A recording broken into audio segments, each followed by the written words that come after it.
আগামী 20 বা 25 বছর পরে আমরা ঢাকা মেডিকেল কলেজকে দক্ষিণ এশিয়ার অন্যতম শ্রেষ্ঠ চিকিৎসা শিক্ষা গবেষণা ও উদ্ভাবনের কেন্দ্র হিসেবে দেখতে চাই।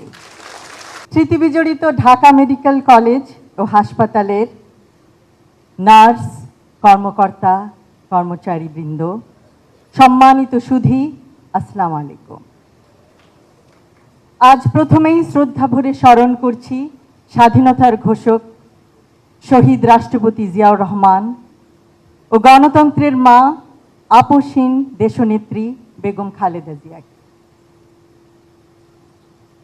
বহুদিন ধরে একটি আর্তনাদ আমার কানে ধ্বনিত হয়। সেই আর্তনাদ একজন রোগীর পরিবারের সদস্যের।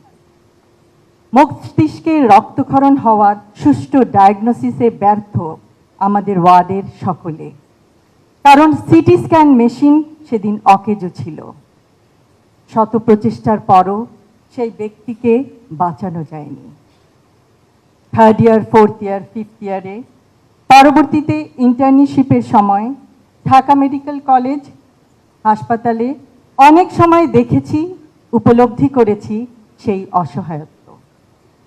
পেডিয়াট্রিক ওয়ার্ডে রোটেশনের সময় 2 চোখ অন্ধ ছোট্ট শিশু, টেট্রালজি অফ ফ্যালটের রোগী, সে কেমন করে যেন বুঝতে পারত আমি তার সামনে দাঁড়িয়ে আছি। তাকেও হারাই অপারেশনের টেবিলে। অথবা অ্যাপ্লাস্টিক অ্যানিমিয়ায় আক্রান্ত একজন গৃহকর্মী, যে যন্ত্রণায় চিৎকার করত, অন্য রোগীদের অনুরোধে তাকে বারান্দায় শত গরম থাকা সত্ত্বেও স্থানান্তর করা হতো।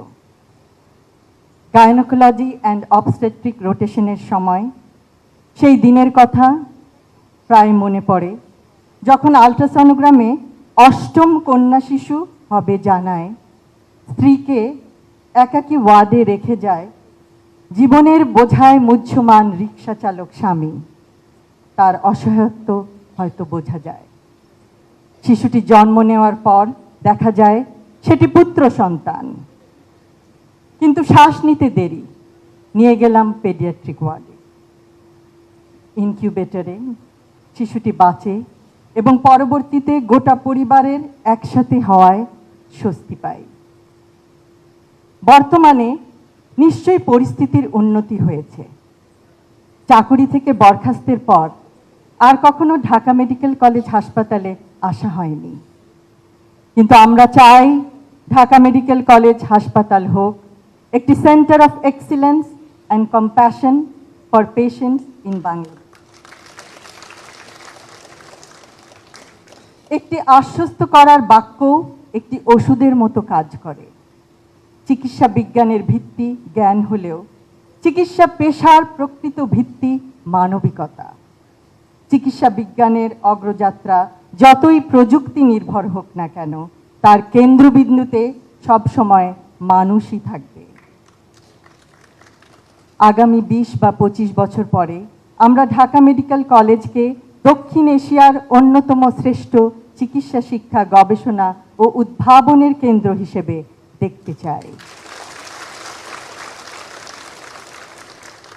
ঢাকা মেডিকেল কলেজ হাসপাতালের আগামী অধ্যায়টি শুধু অতীতের গৌরবের ধারাবাহিকতা নয়, এটি হবে নতুন উদ্ভাবন, আন্তর্জাতিক সহযোগিতা, গবেষণায় উৎকর্ষ এবং মানবিক নেতৃত্বের এক নতুন অধ্যায়। আজ আমরা পৃথিবীর বিভিন্ন প্রান্তে ছড়িয়ে আছি। কর্মক্ষেত্র ভিন্ন হতে পারে, কিন্তু আমাদের পরিচয়ের শিকড় একটাই, Dhaka medical college and hospital. এখন সময় এসেছে অ্যালামনাইকে শুধু স্মৃতির বন্ধনে নয়, দায়িত্বের বন্ধনে যুক্ত করার।